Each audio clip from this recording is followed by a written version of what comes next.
Então, boa noite a todos. Hoje nós estamos iniciando o quinto evento do primeiro curso de Metodologia Científica, uma realização da Universidade Federal de Alagoas, em uma parceria com a EBSER, com a empresa Medical Up.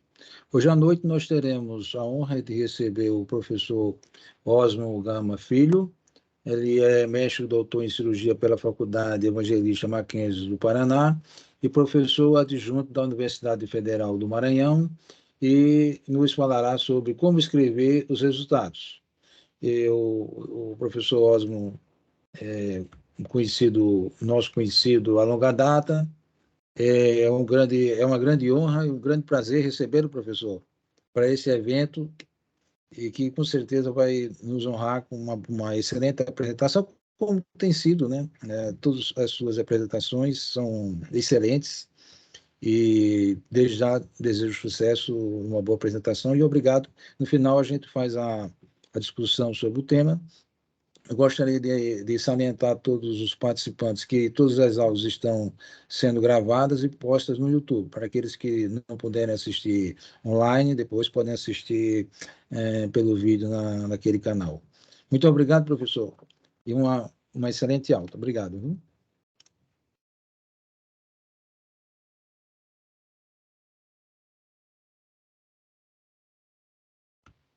Eu não estou ouvindo o seu som. Tudo certo agora? Agora sim, está meio baixo, mas estou ouvindo. Então, deixa eu aumentar aqui. E agora? Agora sim. Tá. Então, boa noite a todos. Satisfação estar aqui com vocês, discutindo sobre esse assunto e como escrever os resultados. Primeira coisa, vamos entender do que nós estamos falando, né? Iniciação científica do que é a ciência. A ciência é o conhecimento, né, atento, aprofundado de algo. Então, existem várias vertentes da própria ciência, a nossa está dentro das ciências biológicas e da saúde. Dentro desse corpo de conhecimento, ele precisa ser sistematizado, né, que é adquirido através de uma observação e, como no nosso caso, na maioria das vezes, através de uma pesquisa que pode ser em humanos, em laboratório e ou experimental, e todas ao mesmo tempo. É isso? Formulando dessa forma uma teoria, e a partir desta teoria, a hipótese para ver se entra em conformidade com os nossos achados científicos. Interessante colocar esse dado aqui, mostrando a participação do Brasil em termos de produção de ciência no mundo. Nós estamos aí em torno de 3,2% da produção mundial, isso aqui é um relatório do PIBIC. Em 2020, ficamos aí entre os 20 primeiros, e esse grande volume de produção científica, ele esbarra em um detalhe muito importante. Um dado é justamente isso. Na ciência, não basta somente descobrir, é preciso contar aos outros o que você descobriu. E essa iniciativa aí do professor Lourenilson, ela é muito válida justamente por isso, porque o nosso maior campo de pesquisa é o centro cirúrgico. E a partir dele, você pode desenvolver vários assuntos, vários temas, e publicar e tornar aquela sua atividade científica embasada em trabalhos de produção, não só de iniciação acadêmica, quanto de teses e dissertações. Então, é justamente isso, é substituir, né, o objetivo último, né, da ciência é substituir as aparências por fatos e as impressões por demonstração.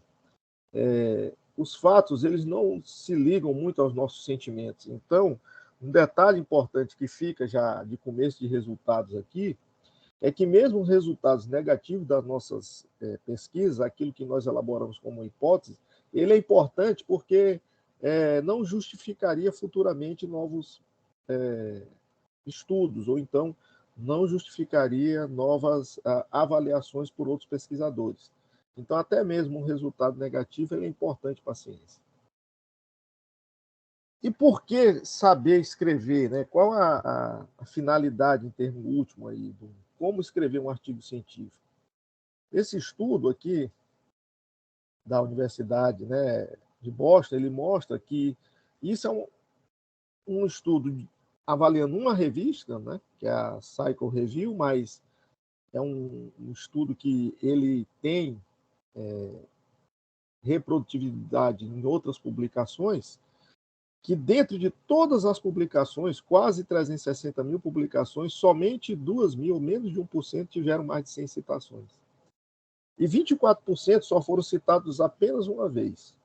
E isso, além de ser frustrante para o autor, para os pesquisadores, a ciência custa dinheiro, né? Existem fontes financiadoras, fontes pagadoras, até mesmo, às vezes, você, quando faz uma pesquisa, você, além de dispendiar o seu tempo, você, às vezes, coloca parte do seu numerário ali. Então, a importância de escrever bem está justamente isso, para você não cair nessa estatística de seu trabalho não ser citado.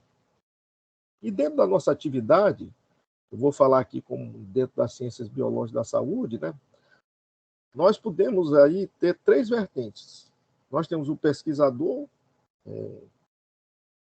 sensu lato, né? Aquele que trabalha na bancada. Nós podemos ter o professor, que dentro da sua atividade médica, acadêmica, ele forma também parte dos novos profissionais, e nós temos também um profissional em si que trabalha diretamente o atendimento aos pacientes. E qual a importância da produção de artigo científico para qualquer um desses ramos de atuação? É claro que, para aquele que trabalha na bancada, a sua atividade em si ela é mais voltada em termos de produção de ciência e de modificação de condutas. Mas a grande maioria dos profissionais, eles terminam a sua graduação, eles serão generalistas e vão acabar fazendo um pouco de cada coisa, tá certo? Muito diferente daqueles que vão ser um especialista ou até mesmo um super especialista que só vai tratar de um tipo de enfermidade. Importante salientar que durante toda a nossa formação existe uma progressão para e passo do grau de, não seria de dificuldade, mas de aprofundamento e de elaboração das nossas pesquisas. Um detalhe importante, quem está na área da saúde, ele vai ter que apresentar um trabalho de conclusão de curso. Esse primeiro trabalho, o principal fator que é avaliado é o primeiro contato do aluno com a produção do conhecimento. Dentro da dissertação, do mestrado, o principal ponto, eu estou colocando aqui de modo muito, muito simplificado, o principal ponto de um mestrado é o método científico, o segmento do método científico. E, por último, no doutorado, o que é avaliado, além de toda essa construção nesse momento, é a hipótese, né? Uma hipótese inédita, avaliada com uma metodologia científica adequada. Então, nós estamos, durante muito tempo da nossa vida, aqueles que seguirem isso, eles estarão falando sobre ciência e escrevendo sobre isso.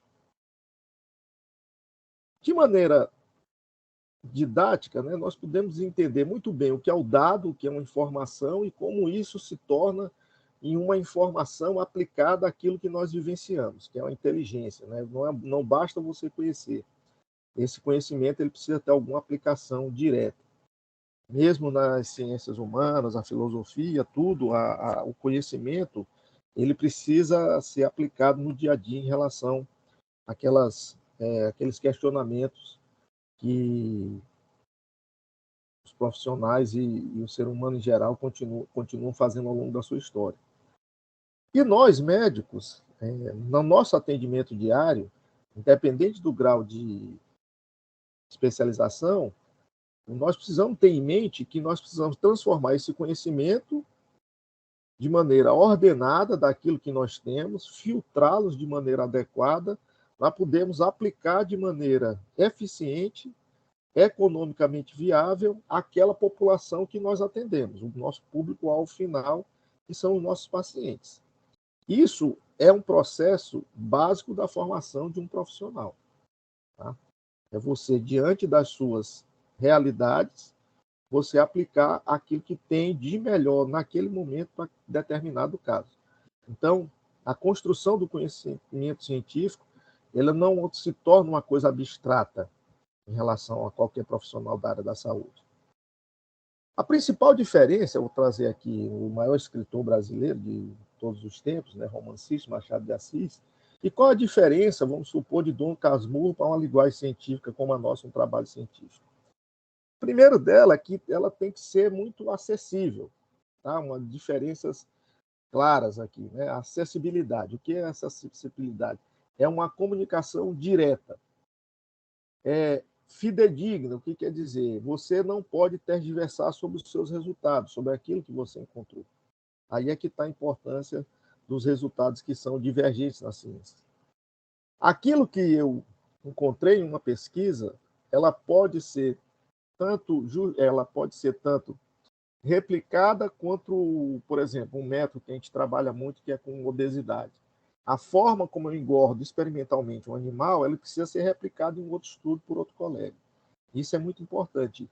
E de tudo isso, a comunicação científica, ela não pode ter uma ambiguidade. A interpretação, ela tem que ser de acordo com aquele fato, o nosso resultado, ele precisa ser muito direto, se é positivo ou é negativo. Diferente, aqui, se você for ver, ninguém conseguiu replicar a forma de escrita de Machado de Assis, e como nesse livro é muito conhecido a ambiguidade do que acontece na relação da captura. Eu trouxe aqui alguns cortes de uns livros que eu fiz, que eu pesquisei aqui para trazer para essa aula. Interessante. Em 1972 já existe algum consenso de como deve ser, o Conselho de Editores, né, das Ciências Biológicas dos Estados Unidos, a característica dessa nossa escrita científica. Primeiro, nós não podemos ter pesquisa de maneira oculta. A nossa metodologia ela tem que ser clara e tem que ser pública. E nós, da área da saúde, nós somos proibidos de usar substâncias ou terapêuticas que são ocultas, que não têm acesso, por exemplo, medicações com formulações secretas. Isso é proibido para a gente, por exemplo. Detalhe muito importante, essa replicação, né? Então, a ciência ela tem que ser replicada, outros grupos eles têm que ter essa capacidade de replicação através da descrição do nosso método. E, por último, que essa é a descrição dos nossos dados, às vezes dados muito divergentes, eles precisam também ser auditados, a forma como o trabalho foi feito. Tá? Então, essa é a grande característica da escrita científica. Outros detalhes que nós vamos ver é que o primeiro grande dica que eu deixo aqui é que, à medida que o graduando ou pós-graduando for escrevendo o seu trabalho de conclusão de curso e for fazendo a sua tese ou dissertação, ele já vá escrevendo todas as etapas do seu trabalho de acordo com o momento que ele está. Geralmente, nós vamos até o material em métodos sem problema nenhum. Recebemos os resultados e, a partir disso, nós começamos a descrever a forma como nós vamos ali alinhar com o jornal ou a revista que nós estamos em vistas. Isso é muito importante, ir fazendo e escrevendo, porque você vai identificando as carências do seu trabalho. E com isso ainda existe algum tempo de você modificar. Por exemplo, se você tiver uma grande perda de amostra. Tá? Uma outra coisa, à medida que você está fazendo, por exemplo, um experimento, né, uma cirurgia em uma bancada experimental, você tem uma precisão muito maior de descrição, e que isso é importante, por exemplo, quando você vai fazer alguma aferição de algum dado bioquímico. Imprescindível, à medida que você também está fazendo, e você encontra alguns ajustes a serem feitos dentro da sua própria metodologia, que isso não é proibido, tá? Porque apesar de ter passado por um conselho de ética, você não muda a linha de pesquisa, mas você vai vendo que aquele trabalho, algum detalhe da sua correção do que você precisa ajustar ali é muito importante. Então, você não vai perdendo esse tempo, para você chegar no final do trabalho e falar, olha, a metodologia é totalmente equivocada e nós precisamos descartar o trabalho. Tá? Eu, graças a Deus, fui muito bem orientado, tanto no mestrado quanto no doutorado, e o professor Nicolau, ele tinha reuniões constantes conosco em relação ao trabalho, e um dos grandes aprendizados que eu tive sobre sua orientação foi essa sequência. Todo o tempo que nós estivermos escrevendo a introdução, material e método, uma sequência de que nós utilizaremos no resultado e a partir disso na discussão também. Tá? E o mais importante de tudo, por exemplo, para vocês terem uma ideia, o tempo médio que é aceito pelo CAPES, né, é em torno de 1 ano e meio até 3 anos para mestrado, de 2 anos a 4 anos o doutorado, e você tem um cronograma a ser cumprido ali e que você precisa estar atento para não ocorrer aquele desespero de final de semestre ou desespero de final de ano acadêmico que você ainda está atabalhoado ali na fase inicial, na construção do seu trabalho.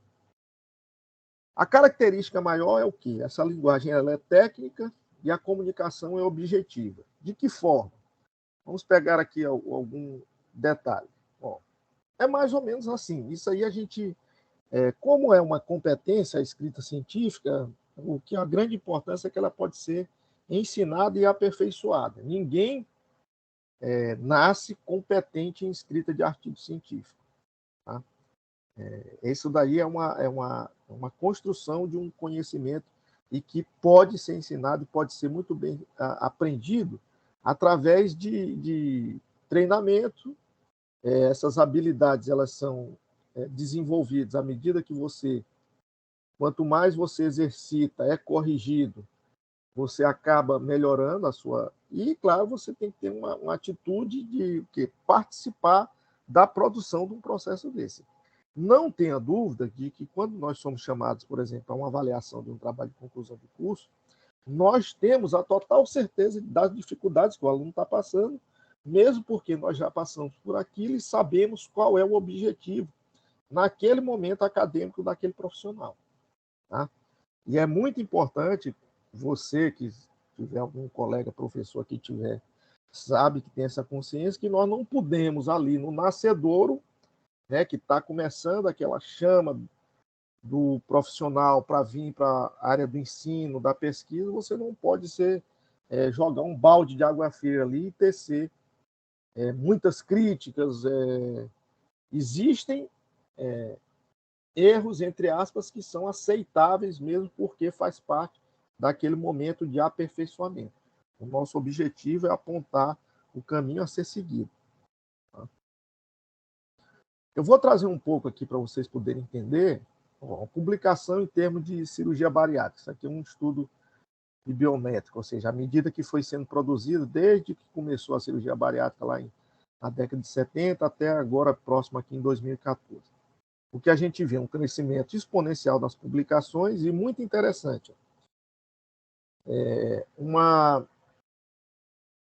concentração em grupos de publicadores, de pesquisadores, cirurgiões. A grande maioria são o quê?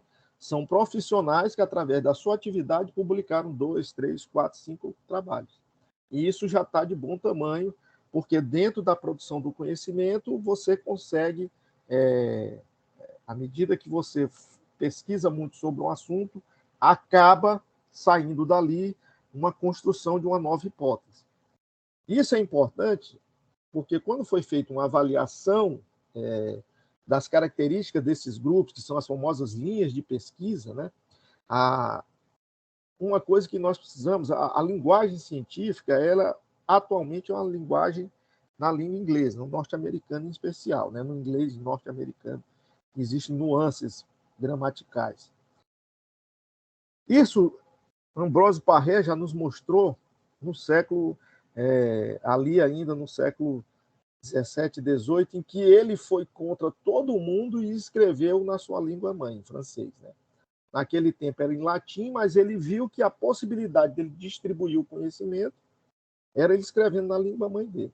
Então, como já demonstrado por essas pesquisas biométricas, a linguagem científica hoje é em inglês. Então, você tem que preparar de uma forma a construção do seu texto, evitar ambiguidades, evitar neologismo, evitar palavras que sejam específicas nossas do português brasileiro, porque você facilita a construção da sua tradução. E como que o nosso trabalho faz para ser encontrado, para ser bem... ele tem uma chance maior de ser referenciado, tá certo? Essas são as partes mais importantes. E veja que o resultado ele está dentro do resumo. Tá? E hoje existe essa ferramenta, essa Altimetric aqui, ó, que é dado muita importância não à penetrância desse conhecimento somente no meio acadêmico, mas principalmente no meio do que seria o público-alvo.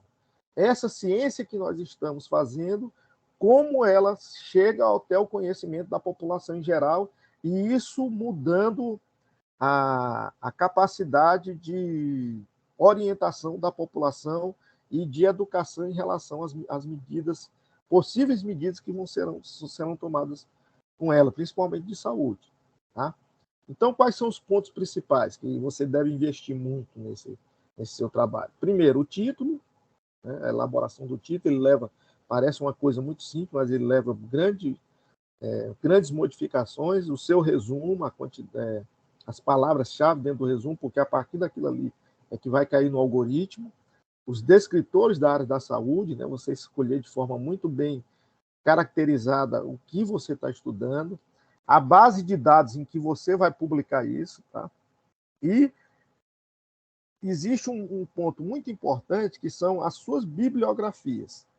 Porque a partir do momento que você coloca bibliografias robustas no seu trabalho, mostra que você seguiu uma determinada linha de pesquisa. Que isso também você tem que ficar atento.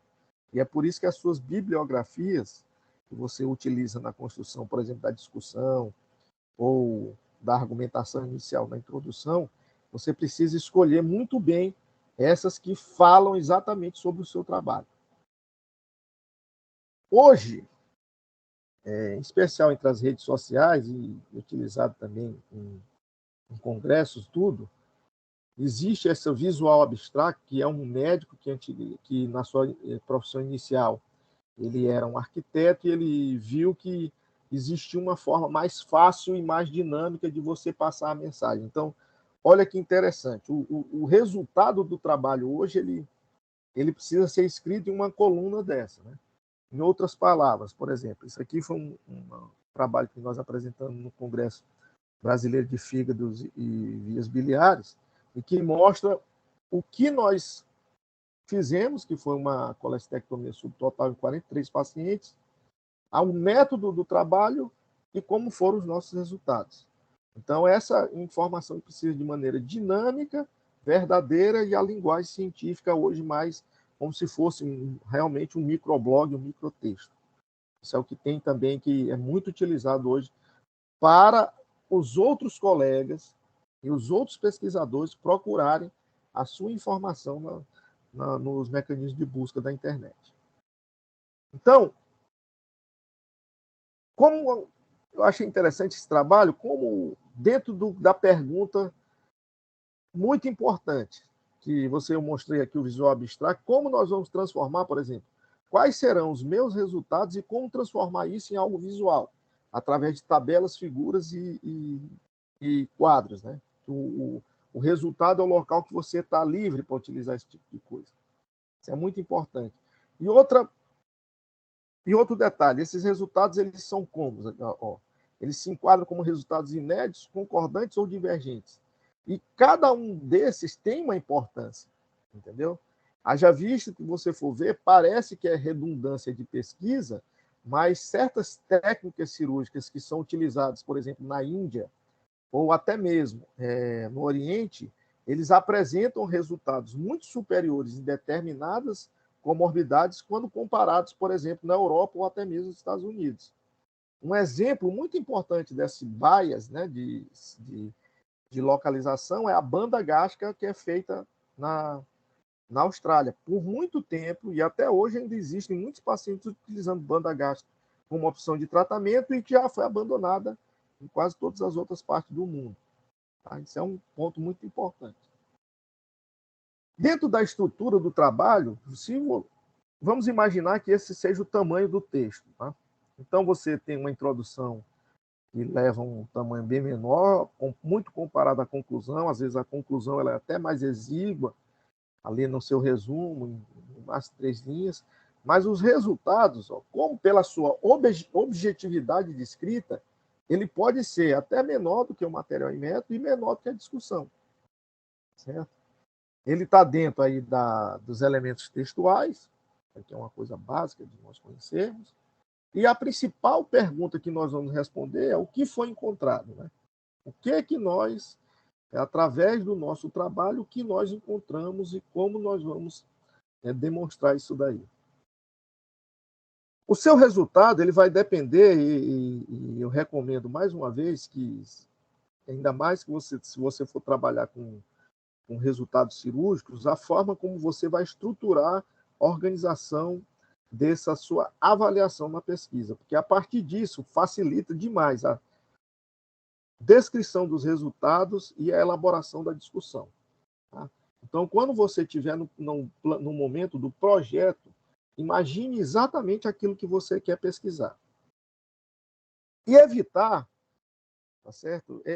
Evitar certas ambiguidades e erros de avaliação, em especial tamanhos da amostra, que às vezes você vai precisar de uma amostra um pouco maior e você não atinge aquela amostra, você já vai cair no algoritmo de seleção dentro das revistas e você vai ter uma possibilidade menor de ter o seu trabalho publicado. Tá? O mais importante de tudo isso é a organização. A ciência é o conhecimento organizado, tá? Para ser de alguma maneira aplicado. Isso é muito importante. Existem já softwares que procuram identificar exatamente isso aqui, ó, que são hipóteses, né, que a partir são mecanismos de leitura automática, né, e certas interpretações que veem vários erros. Por exemplo, o pesquisador ele estava isso é muito falado, principalmente na revista Nature, né, que ela faz uma pesquisa muito grande em cima dos trabalhos que são publicados nela em relação a isso, que é a hipótese, os resultados eles não estão, ficam evidentes que eles não foram elaborados no momento da construção do material e métodos. Eles foram adaptados após os resultados. E isso é uma falácia de pesquisa, né? Que é exatamente os erros que podem ter, ó, você controlar aqui os vieses, né? A pouca força do detalhe estatístico dos seus resultados, a qualidade do controle. E isso é muito importante, porque dentro desse mecanismo aqui, existe, por exemplo, a modificação, que são os chamados resultados secundários. E esses resultados secundários, eles são também utilizados como aplicabilidade clínica em termos principais. Dentro da ciência existem as exceções, mas em alguns momentos, esse resultado secundário ele é levado a uma importância que não pode ser caracterizado, uma vez que o método que foi utilizado não foi para avaliar determinado efeito. A gente precisa ter muito cuidado, em especial isso com fármacos, por exemplo. Então, o conhecimento, essa estruturação, você tem uma hipótese, você tem uma ideia, e ele precisa ser construído dessa maneira, né? Uma organização até você chegar a um ponto final. Vou dar um exemplo aqui para vocês, que eu produzindo um artigo científico sobre gastrectomia vertical. Então, nós estamos gastrectomia vertical em pacientes com esteatose hepática. Gastrectomia vertical em pacientes com esteatose hepática e cirrose. Você veja que, primeiro, é um assunto que está muito em evidência, né, pelo número crescente das duas, tanto da técnica quanto da doença em si, e da sua principal complicação, que é a cirrose. Então, a característica é exatamente essa. Nós estamos saindo de um ponto maior, né, a medicina, escolhemos uma doença, escolhemos uma consequência dessa comorbidade, a sua complicação, a partir disso, uma das formas de tratamento. Dentro da sua forma de tratamento, avaliamos a mortalidade. Publicamos já isso inicialmente aqui no Congresso de Fígado e Vias Biliares, agora em 2021, e estamos fazendo aí aqui, dentro dos resultados, nós publicamos uma pequena amostra dos resultados, mas existem outros resultados, desde biópsia, desde avaliações bioquímicas, e que não foram levados em consideração aqui, porque em um primeiro momento nós queríamos avaliar se nós atingiríamos um N de maneira adequada para podermos avaliar. Então, o primeiro, isso aqui é como se fosse quase o piloto da pesquisa, e aí você já consegue falar com seus colegas, junto com a comunidade acadêmica, sobre um fato que você vem avaliando. Tá? Esse é um ponto muito importante da construção organizada. E uma coisa que os alunos, os orientandos, porque os próprios pesquisadores já têm noção disso, a pesquisa científica, ela é trabalhosa. Ela é realmente trabalhosa. O nome trabalho não é por acaso, é porque precisa ter organização, paciência, planejamento, porque pesquisar, fazer um TCC não é urgência. Às vezes a gente, como professor, como os alunos reconhecem que nós temos algumas publicações, a gente diz, professor, precisa apresentar meu TCC daqui a 2 meses. Eu digo, olha, infelizmente, você devia ter pensado isso há 12 meses atrás, né? Então, precisa de um planejamento. Então, como nós vamos escrever o resultado? Com clareza, objetividade, precisão, seguindo as regras gramaticais, claro, né? E com o estilo científico, que é o estilo da objetividade. Então, isso já foi descrito aqui pelos próprios pesquisadores, né, de Vancouver, uma referência que eu estou trazendo aqui, que é justamente isso. Então, uma sequência lógica, sem repetição, o resultado ele tem que estar de maneira muito objetiva, de preferência os valores devem ser absolutos para poderem ser checados, tá? As tabelas e figuras elas precisam ser autoexplicativas, com a clareza, e o seu resultado ele tem que ter uma especificidade de acordo com o que você pesquisou. Porque senão você escreve uma metodologia no seu trabalho e no resultado começa a falar de outra coisa. Tá certo? Isso é muito importante, principalmente em pesquisa em humanos, quando você precisa fazer uma diferenciação de sexo masculino, sexo feminino, ou então faixa etária, nível de escolaridade, você precisa deixar isso bem claro quando você estiver escrevendo o resultado. Isso pode ter importância. Então, algumas recomendações, né? Os verbos do tempo passado, porque a pesquisa já passou, então foi o resultado que você obteve. A preferência da voz passiva, né? Isso aqui é o que a gente chama, são ímãs, né? Que no momento que você vai escrever, você está diante ali da tela do computador para você escrever, verificou-se que, ou então uma voz ativa, vimos que, isso aí são ímãs que você, a partir disso, você constrói o seu parágrafo, o seu texto. Vou dar o exemplo aqui, a minha dissertação de mestrado, uma pesquisa experimental, com regeneração, avaliando a regeneração hepática, a hepatectomia em ratos, né, com o uso de imunossupressor. Aqui a introdução, vocês têm uma ideia de como foi feito, né, que a gente começa aquele mecanismo do triângulo invertido, né, você parte do tema mais amplo e chega até aquilo que você está pesquisando. E, por exemplo, no nosso resultado, isso aqui foi dentro da metodologia, nós descrevemos essa fórmula, né? Fórmula de Kuhn, que é muito utilizada para avaliar grau de regeneração em hepatectomias experimentais. Então, a regeneração hepática foi avaliada pela fórmula de Kuhn, mostrou crescimento estatisticamente significativo do remanescente nos 2 grupos, estudo e controle, nas primeiras 24 horas e no 7º dia de pós-operatório. Vocês precisamos lembrar que o tempo cronológico do rato é muito maior, então 7 dias por rato, em comparação, quando nós extrapolamos esse dado para o ser humano, isso aqui já equivale a quase 1 ano de pós-operatório, né? Quando nós colocamos esse ponto de curva. Então, quando pareados os resultados intergrupos dos animais que receberam tacrolimus mostraram um índice maior de regeneração hepática, atingindo significância estatística quando comparado a subgrupos dos animais mantidos com placebo.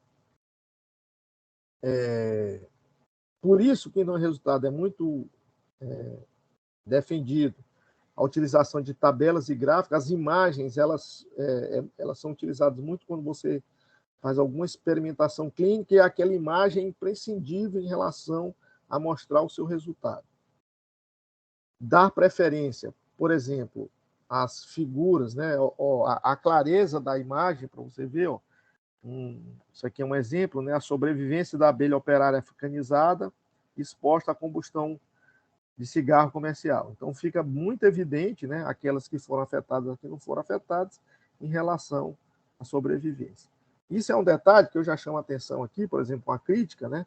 Nós utilizamos esse gráfico, essa imagem, mas, por exemplo, em vermelho, o ideal que tivesse sido preto e branco, ou então até mesmo achurado, né? Porque, como existe um alto grau de penetrância de daltonismo na população em geral, no momento da leitura desses artigos, acaba por você, o daltônico, ele perde essa capacidade de diferenciação. Isso é muito cuidado quando você for apresentar os seus dados em congressos, em palestras, até mesmo na defesa dos seus trabalhos, tá? Mas o que quero chamar a atenção aqui, ó, é o resultado que sempre que nós colocamos uma tabela, como os números absolutos, a diferença estatística, né? E a tabela, ela fala exatamente por ela mesma essa diferença entre os dois momentos da regeneração hepática que são avaliados.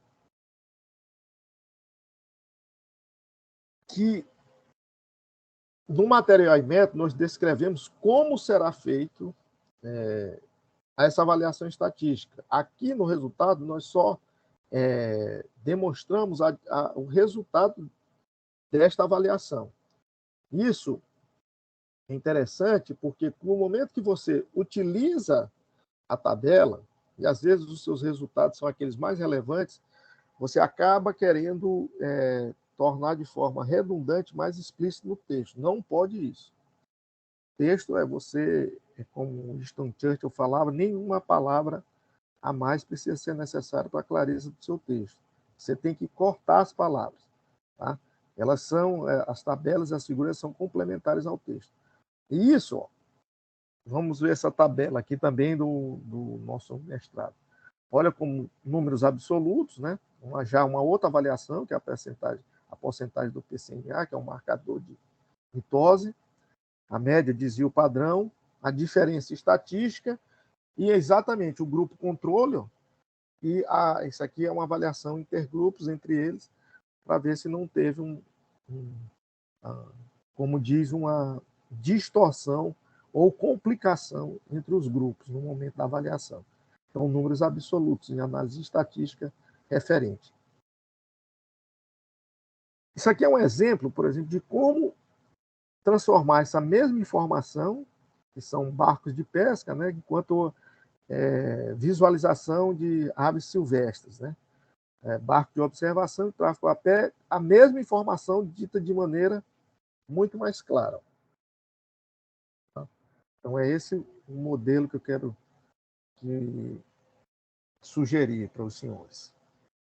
Esse é um outro tipo de fluxograma que nós podemos utilizar tanto no material em método, principalmente em estudos de randomização, mas nós podemos também transpor para os resultados, mostrando,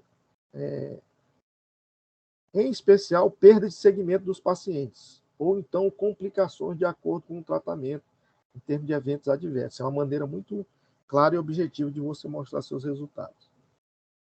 Uma outra forma, como eu havia falado, de você ser muito específico, né, em relação, por exemplo, aqui entre casos e controle, a idade, abortos anteriores, isso aqui, claro que vai depender esses dados de acordo com o que você está pesquisando, mas é para entender dentro da descrição, nas tabelas, nos gráficos e até mesmo no seu texto, não é recomendado, por exemplo, você utilizar somente a parte percentual, porque nós sabemos que é muito utilizado em artimanhas de marketing, né? quando você fala muito da porcentagem, não mostra o valor absoluto, você quer ter uma tendência de você mascarar os seus dados, né? E quando você mostra algo em valores absolutos, às vezes você quer esconder uma progressão estatística, uma progressão percentual pequena. Isso tudo vai depender de uma escala de avaliação, que é por isso que as duas precisam ir juntos. Tá? O texto científico ele tem uma fluência, né? uma fluidez, ele tem que ter arcos de ligação entre um parágrafo e outro, e em um momento que terminar um parágrafo, ele determinar tudo aquilo que você queria falar nele. Não deixar nada em aberto, não criar aquela dúvida no leitor, não é isso? E é por isso que essa especificidade para poder evitar as ambiguidades.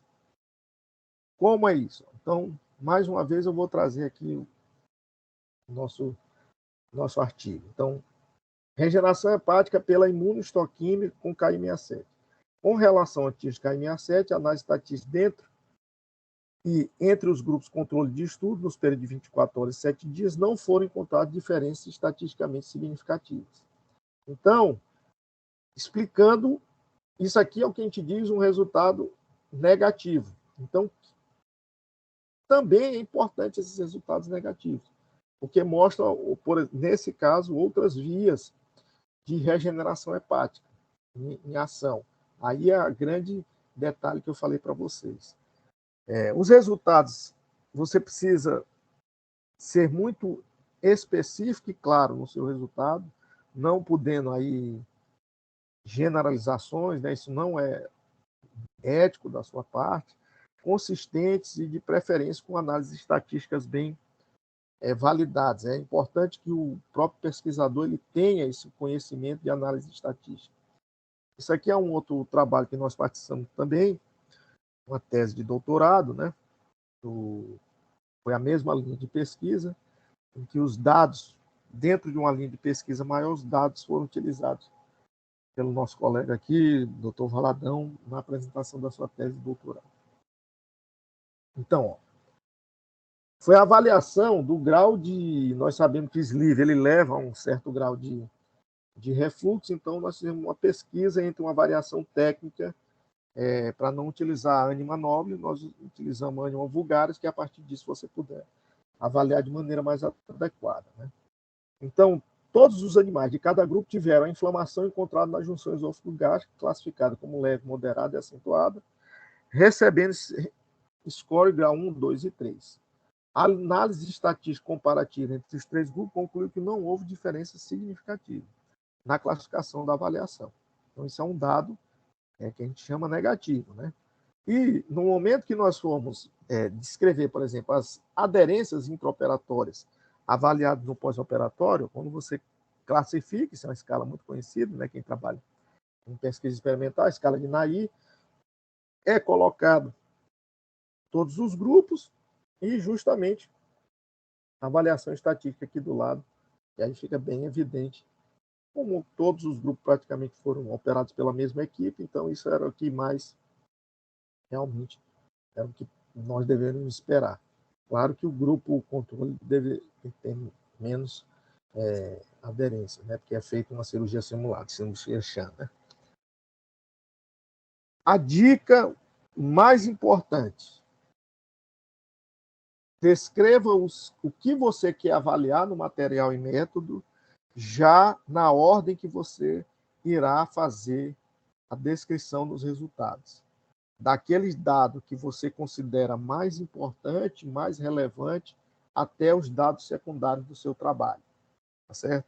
Isso é uma dica primordial, porque a partir do seu material e método, você facilita a descrição dos seus resultados e você otimiza a redação da discussão, porque você acaba seguindo a mesma sequência no seu trabalho científico. Então, por exemplo, isso aqui, alteração do peso corporal no período de indução da obesidade. Isso aqui são os animais que a gente vai fazer na dieta de cafeteria. Né? Então, nós, no momento, isso aqui é a primeira coisa quando nós vamos experimentalmente estudar a obesidade. Nós precisamos engordar o rato, o animal de experimentação. Então, a partir disso, o primeiro ponto que você descreve e, na sua discussão, o primeiro ponto que você vai avaliar é se o seu método de indução da obesidade, quem tem induções com dieta e tem induções farmacológicas. Então, se o seu método, realmente o animal ele ficou obeso. Tá? Isso é muito interessante. E essa sequência lógica, né? Isso aqui é o trabalho nosso da especialização em transplante de fígado, que nós fizemos com o professor Júlio Coelho, e é em relação à opinião e conhecimento da população da cidade de Curitiba, sua doação e transplante de órgãos. Para vocês terem uma ideia de como, no momento da elaboração do seu projeto, como é claro para você ter já em mente essa etapa da construção. Então, isso aqui é a forma como nós coletamos os dados, né? E os dados foram coletados, analisados conformidade, sexo. Isso aqui é muito importante, que como é uma pesquisa de opinião, é para ver se determinados grupos sociais têm uma diferença de opinião em relação à doação, né? A forma como nós iríamos avaliar. E olha como uma tabela sendo complementada por um texto e que no texto não existem os mesmos dados da tabela. Então, isso acaba criando uma fluidez e chama a atenção, você joga uma semente de curiosidade para o seu leitor ele avaliar esse dado na sua tabela. Tá? E é por isso que tem que ser muito cuidado no momento dessa coleta, dessa descrição, porque senão você acaba distorcendo todos os seus resultados. Então, de maneira bem clara, né, seguindo o quê? Os dados são específicos, seguindo uma sequência lógica de acordo com seus resultados, e a partir disso você pode transformar seus números em figuras e tabelas, tá? Que eles precisam ser autoexplicativos. Quais os erros mais comuns? Eu achei muito interessante, esse autor colocou isso, ó, que fala exatamente aquele corrobora que eu estou mostrando para vocês. Né? Então, são resultados apresentados fora da ordem mostradas na nossa metodologia, figuras fora da formatação, né? Ou então figura como aquela que eu mostrei em 3D, que acaba tornando mais confusa a interpretação. Aqui são mais coisas de editoração, ou seja, moldura na figura, você tem que seguir a editoração exigido dentro da sua instituição, ou então, quando você manda para uma revista, a revista avalia isso, né? São essas figuras com legenda fora do lugar, ausência do nome científico, figuras e tabelas incompletas. Então, são detalhes que, no momento que você for elaborar, tem que ficar atento, até mesmo na estética das cores da sua apresentação. Um checklist básico, eu coloquei aqui para vocês, eu sou consultor do CBC, do Colégio Brasileiro de Cirurgião, da revista, eu sou um dos revisores, né, convidados, então isso aqui é o checklist básico, por exemplo, se você quiser publicar na revista CBC, ou até mesmo na revista CBCD, você precisa estar inscrito no ORCID, declarar uma fonte financiadora, se você tem ou não, e ter um documento específico para isso, existe um documento específico do conflito de interesses. Um ponto primordial que você tem que ficar atento é a anuência do comitê de ética, toda a pesquisa, ela precisa passar por um comitê de ética e pesquisa, ter essa avaliação com esse número, tá certo? O trabalho ele precisa ser liberado para ser feita a revisão, porque existe um número específico de revisões, que depois que você manda para a revista, existe um número que é feito de revisões, até mesmo, por exemplo, o próprio revisor ele pode negar aquele artigo já de uma primeira avaliação, tá? E autorização também para uma tradução.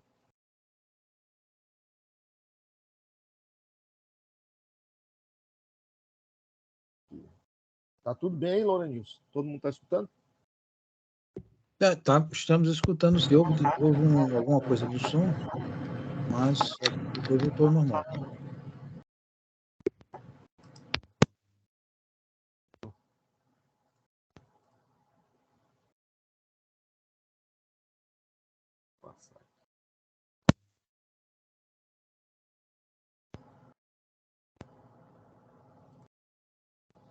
Então, já entrando aqui para os finalmente, né? Então, há dois tipos de conhecimento: ou nós conhecemos o assunto ou sabemos onde encontrar, que é justamente aquelas dicas que eu dei de como você tornar o seu conhecimento acessível. E por que publicar? Nós que estamos na vida acadêmica, como professor, isso é uma obrigação profissional, porque você só ascende na carreira se você tiver publicação. Mas, para qualquer colega, qualquer profissional da área da saúde, a importância da publicação, além de mostrar que você tem uma expertise naquele assunto, mostra que você está atualizado em termos de atuação profissional.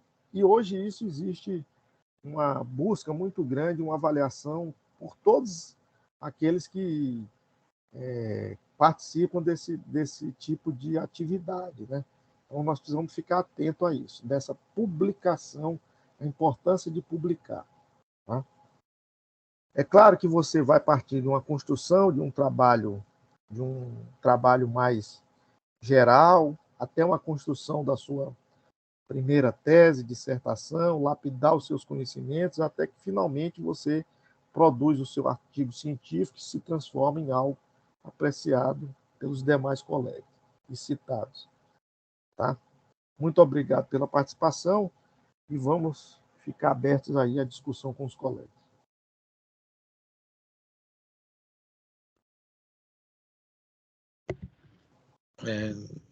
Parabéns, professor, pela excelente apresentação. Apreciei bastante e aprendi também, né?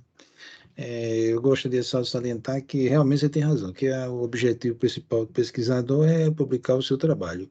E, ao final, isso tudo que você falou é importante que mostre a qualificação do serviço, né? Então, assim, não basta operar, ter um número grande de cirurgias, se você não mostra esses seus resultados, né, e dá uma satisfação não só aos colegas, né, que trabalham na área científica, como também para a sociedade, né, mostrar que o seu serviço está realmente realizando um trabalho de ponta, né, atualizado e qualificado.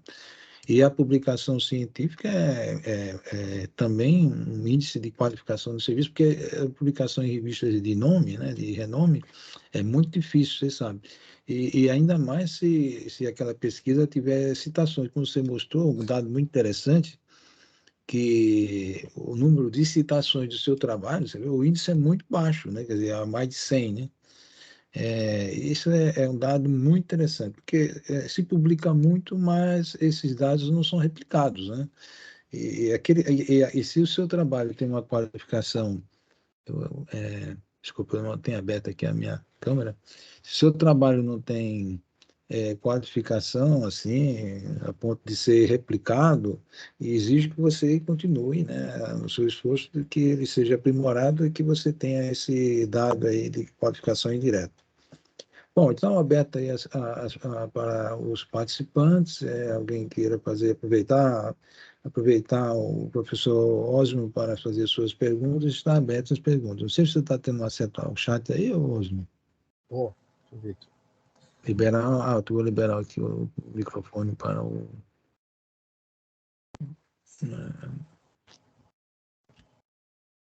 Engraçado. Depois eu libero aqui o microfone para todo mundo.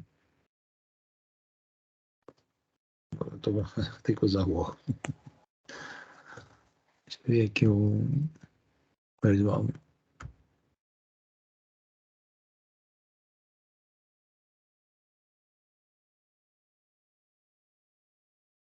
Engraçado, eu não estou vendo o seu microfone, Elizondo.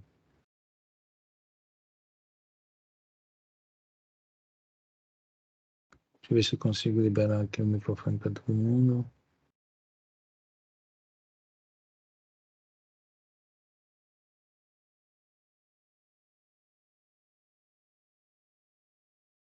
Não estou conseguindo.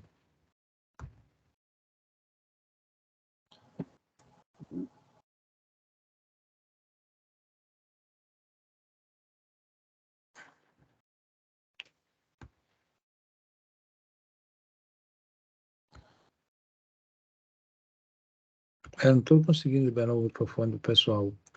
Não sei por quê. Orisvaldo, você não quer escrever enquanto eu tento aqui achar o mecanismo? O chat tá aqui.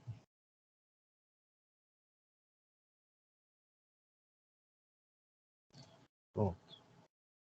Acho que eu liberei agora aqui. Está todo mundo liberado agora no microfone. Você conseguiu?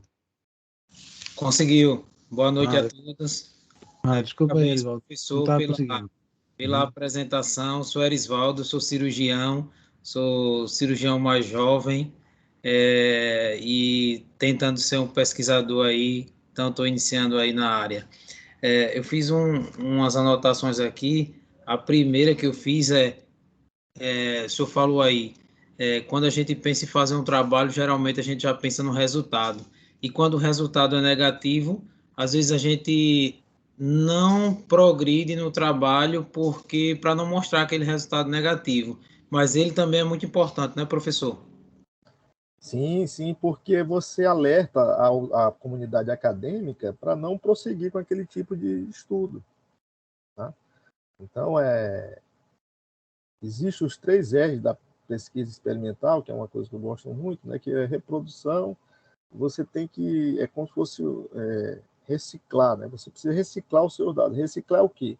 Quando nós pegamos um trabalho que aquilo ali já foi estudado, encontrado um dado muito positivo sobre aquilo, você não pode permitir aquela pesquisa novamente. Porque senão é perda de tempo, perda de recurso. Tá? Então, às vezes, o que você está pesquisando em determinadas, vamos supor, dentro da área da cirurgia geral, vamos colocar aqui que você está fazendo a sua pesquisa. Você está estudando sobre, vamos supor, ultrassonografia, point of care no seu hospital, né? Chega um paciente traumatizado, porque é uma avaliação que passa normalmente por um trabalho de um comitê de ética, porque você não está mudando condutas na sua avaliação, né? Você só está observando e descrevendo, né? Porque você vai utilizar aquilo ali de qualquer jeito. E caso para você, por exemplo, não modifique o point of care de uma ultrassom no seu primeiro atendimento, dentro da estrutura do hospital, isso é importante, porque de acordo com a logística do teu hospital, mostra que a ultrassonografia realizada pelos cirurgiões, eu só estou levantando uma hipótese aqui geral para você poder entender. Não haveria necessidade, por exemplo, para você comprar uma ultrassonografia para colocar na sala de emergência em hospitais com tantos leitos, entendeu? Não tem custo-efetividade. Isso é um dado importante, é um dado que é negativo. Isso são dados negativos que são... não é que esse dado precisa ser dispensado. Não, esse dado ele precisa... É igual esse que eu mostrei para vocês do doutorado. A ampliação da gastrectomia vertical ela não trouxe piora do refluxo. Então, isso é um dado negativo, que mostra que, seguindo determinadas condutas, você pode, na pesquisa experimental, não mostra resultados deletérios para o paciente. Entendeu? São dados que corroboram uma futura pesquisa clínica. Aí é que está o detalhe. Segundo ponto que eu anotei aqui, professor, foi que realmente eu nunca tinha escutado sobre o termo gastrectomia vertical ampliada. Eu até abri aqui o trabalho rapidamente, que ele até descreve lá o que seria essa gastrectomia ampliada, mas a minha pergunta é sobre outros trabalhos direcionaram para esse trabalho especificamente, ou vocês só imaginaram na forma do grampeamento diferente em relação ao eixo do piloro, que levaria a um resultado diferente em relação ao refluxo? Isso aí é uma linha de pesquisa, né, do professor Paulo Nassif, professor Malafaia. O professor Malafaia estuda refluxo, né? Então, a minha tese de doutorado foi sobre plicatura gástrica avaliada com gastrectomia vertical. Só que a gastrectomia vertical, idealizada lá por Michel Gagné, ela preserva praticamente todo o antro piloro, né? E alguns grupos, principalmente ali os grupos mexicanos, eles começaram a fazer uma ressecção maior do antro, para tentar fazer um mecanismo de ampulheta no estômago. É isso, um mecanismo de esvaziamento mais rápido. Como nós não poderíamos, aí é que está o detalhe, apesar de, na cirurgia bariátrica, infelizmente, ser muito comum da utilização de pesquisa clínica em humanos, tá? Sem dados animais prévios, como nós não poderíamos partir diretamente para uma pesquisa clínica, sem antes avaliarmos se, por exemplo, essa ressecção do piloro, não é do piloro, é de parte do antro, que fica ali a 3 centímetros, né? A gastrectomia vertical, ela no animal, a gente vai exatamente muito próximo do piloro, mas no ser humano, ela fica ali muito próximo, 2, 3 centímetros do piloro. Se isso daí pioraria o esvaziamento do estômago, porque você perde um pouco da bomba antral. O que o dado principal aí mostrou o quê? Você aumentou a eficiência do sleeve, o ratinho perdeu mais peso? Não perdeu mais peso. Você melhorou o refluxo no ratinho? Não, você não melhorou. Então, é um detalhe técnico que pode ajudar em situações que você precisa fazer uma ressecção, porque você sabe que hoje existe muito o tipo de cirurgia que mais cresce no mundo é a cirurgia revisional. E, às vezes, você precisa fazer um re-sleeve. Então, se você pegou um primeiro sleeve, em que ele está dilatado, um antro muito grande, e ocorre o estômago, uma bolsa muscular, né? E ocorre uma dilatação, você pode advir de técnicas como essa, que mostram já experimentalmente que não ocorreu um dano maior à estrutura morfológica do órgão. Tá? Esse aqui é o detalhe maior. Mas o sleeve hoje, a cirurgia bariátrica, né, o bypass, não existiu nenhuma técnica cirúrgica até hoje na ciência tão estudada quanto o bypass, tratamento cirúrgico da obesidade. Nenhuma outra cirurgia, em nenhuma outra área foi tão estudada por não cirurgiões, por clínicos, por cardiologistas, e estudada durante tanto tempo, né? Você vê o bypass aí com 40, 50 anos, continua sendo estudado, continua sendo encontrado novos dados de estudo, hoje principalmente com enzimas hepáticas, e o que é mais interessante, o bypass ele abriu conhecimento dentro da história da cirurgia, ele abriu luz a uma nova especialidade médica, que é a endocrinologia intestinal. Foram descobertos hormônios que se transformaram em medicamentos a partir da cirurgia bariátrica, né? As incretinas, os inibidores da DPP-4, os Ozempic, né? Todas essas medicações, elas surgiram a partir do quê? Da tentativa de explicação do funcionamento da cirurgia do bypass. Então, ainda tem muita coisa a ser estudada só esse ano, a Sociedade Americana de Cirurgia Bariátrica já liberou mais 2 tipos de cirurgia, que foi o AGB, né, foi idealizado ali na Europa, e também está em processo de liberação da bipartição intestinal, que é de um brasileiro, o Santoro, que já está avançado para ser liberado também. Então, hoje, nós vamos ter aí, pelo menos já liberadas oficialmente, né, umas 5 a 7 técnicas cirúrgicas de cirurgia bariátrica. Maravilha. Só para...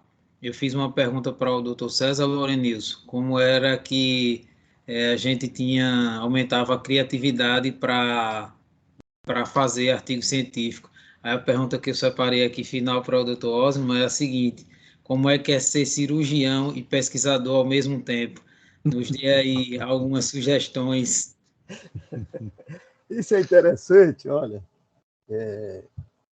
Nós falamos a nossa boca, ela fala as palavras que nossos professores nos ensinaram, os grandes pesquisadores que nós acompanhamos, né?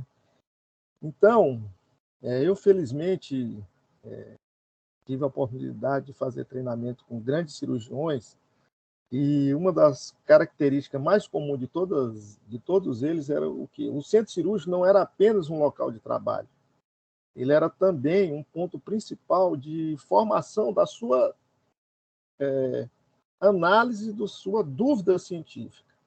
Não é que ali vai ser um local de experimentação de coisas inéditas, mas aquilo que você faz no dia a dia, ele tem camadas de ciência que você precisa estar atento e, a partir disso, desenvolver resultados. Por exemplo, esse trabalho aí que nós estamos fazendo sobre cirurgia bariátrica e em pacientes cirróticos. Isso surgiu a partir do quê? Começou a chegar na nossa atividade clínica um número cada vez maior de pacientes o quê? Uma doença específica, a cirrose associada à estetose. Não bebe, não fuma, tem uma resistência insulínica e, com a surpresa, ele chega com a cirrose. E o que é que nós podemos fazer a partir disso? Tá certo? Nós precisamos ter alternativas a oferecer para esses pacientes. E o que eu, nessa minha primeira avaliação desses dados que eu coletei, dessa nossa experiência? Essa cirurgia que eu estou fazendo, ela é melhor ou ela é pior? Ela está causando alguma morbidade com os outros que eu estou operando? Então, isso é um primeiro dado, é uma primeira camada. Então, eu poderia simplesmente operar, ver o resultado da alta e ficar satisfeito com isso. Mas aquela ideia, né, que fica consumindo você ali no seu dia a dia, a sua dúvida, é você tentar avaliar os seus dados com os demais e para poder mostrar que, por exemplo, hoje, e aí o que já me surpreendeu, o que os americanos estão fazendo? Um paciente obeso que vai para um transplante de fígado nos Estados Unidos, eles estão associando a gastrectomia vertical. Olha que interessante. Então está sendo feito um transplante de fígado, uma anastomose bilodigestiva em Y, porque tem que ser, né, nesses casos, e aí uma gastrectomia vertical. Então, é claro que nós aqui nós não estamos num ponto de expertise de fazer esse tipo de procedimento. Mas ele nos dá coragem e nos joga luz, nos dá aquela perspectiva de você pesquisar mais sobre você poder fazer, por exemplo, uma gastrectomia vertical em pacientes com doenças hepáticas avançadas. Isso é importante como professor, porque você, que é cirurgião, você sabe que o sleeve é a cirurgia muito menos compreendida pelo cirurgião hoje. Ele acha que é a cirurgia mais simples. Mas cada grampeada do sleeve ele tem um detalhe técnico que ele precisa para não ter rotação, estenose. Então, e como a gente tem quanto menos conhecimento, mais a gente gosta de simplificar o que nós estamos fazendo, né? Não é que por trás daquilo ali existe uma explicação. A gente tem que tomar cuidado com isso. Então, por exemplo, você operar e achar que o sleeve é uma cirurgia mais simples, e por isso ela deve ser feita em um paciente cirrótico, não é assim. Porque são pacientes que têm um grau de hipertensão portal, você vai precisar de materiais adequados, entrar com grampeadores, com cargas mais adequadas. Então, são detalhes técnicos que você, como cirurgião, dentro da tua atividade, você tem uma ânsia por resposta por aquilo que você está fazendo. E levar o conhecimento de todos. O mais importante, que como eu acompanho aqui com vários alunos, né, oriento, faço questão de orientar muito o trabalho de conclusão de curso, é tirar aquele sentimento de perfeição da nossa atividade. O seu trabalho, ele vai ganhando qualidade ao longo que você for produzindo mais artigos. Mas o que é mais importante é você produzir o próximo. Produza o próximo. O próximo. O próximo, entendeu? E esse próximo ele vai ser melhor e mais relevante do que esse anterior que você fez. Mas o importante é você estar na construção do próximo. Porque senão a gente fica muito atrelado a querer ter uma perfeição na produção do nosso artigo. E acaba o local mais rico do mundo, né? Todo mundo sabe disso, é o cemitério. Porque lá é que estão todas as ideias que morreram junto com as pessoas que não colocaram em prática. Então você precisa colocar, mesmo que seja aquela ideia que precisa ser o quê? Melhorada, mas o público precisa avaliar. Certo? Você tem uma obrigação como profissional, como cirurgião, você colocar isso para o público, o que você está fazendo. Isso é muito importante. Isso vai ser muito gratificante para você. Pode ter certeza disso. Eu só queria adiantar, professor Osmo, que nesse detalhe, o fato de fazer o trabalho, por exemplo, defender uma tese de mestrado, um doutorado, não é o objetivo final do pesquisador, não. É justamente a publicação, porque é ela que corre o mundo, né? Corre as pessoas vão ler e vão questionar. E isso realmente é o que qualifica o seu trabalho e demonstra a capacidade de você transformar aquilo que você estudou num estudo científico, né? Que as pessoas vão ter acesso, vão conseguir ler e vão conseguir avaliar. Mas é isso mesmo, é um contínuo aprendizado, né? Você tem que estar começando, o primeiro trabalho sempre, há muita coisa que você não consegue fazer, mas aí você vai fazendo um outro, aí você vai aprendendo, é um exercício contínuo, né? De se fazer. E no nosso serviço público, nós temos uma grande dificuldade de coleta de dados, que é uma questão que eu venho batendo com o pessoal lá da universidade, né, com o pessoal do hospital, que a gente tem que resolver. Depois eu vou tentar reunir os pesquisadores dos vários hospitais universitários, né, principalmente do Nordeste, que tem mais dificuldade de realizar trabalho, para ver como é que a gente define essa questão de base de dados no serviço público, que é um ponto onde se perde os dados, né, e você tem dificuldade de realizar os trabalhos, porque só você faz trabalho porque tem dados. Por exemplo, nos Estados Unidos, eles pegam aqueles dados publicados pelo governo americano e fazem inúmeros trabalhos, só com os dados publicados não pelas instituições, e sim pelo governo americano. Então, esse resultado aí que você tocou, descreveu muito bem, e essa base de dados, né, é que realmente é o principal fonte de conhecimento, né? Então, é nisso aí que depois vamos ter que trabalhar junto para resolver esse problema da base de dados, né? Que eu acho que é um ponto muito falho, né? Aqui, por exemplo, na Prefeitura de São Paulo, eu não conseguia realizar trabalhos, porque eu não conseguia estabelecer esse banco de dados. E se for pensar no banco de dados nacional, menos ainda, não existe. Então, esse é um ponto que depois nós vamos ter que trabalhar e ver como é que podemos resolver para que nós consigamos realizar bastante trabalhos, né? Bastante estudos científicos. Muito obrigado pela sua apresentação, professor Osmo. Foi um prazer encontrá-lo de novo, como sempre, né? Seus conhecimentos são fantásticos, sua aula é fundamental.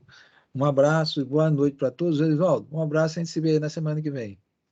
Um abraço, boa noite. Boa noite para todos. Obrigado. Um abraço. E depois a aula vai estar lá no YouTube depois, tá? Obrigado. Tchau. Tchau, tchau. Boa noite. Boa noite a todos.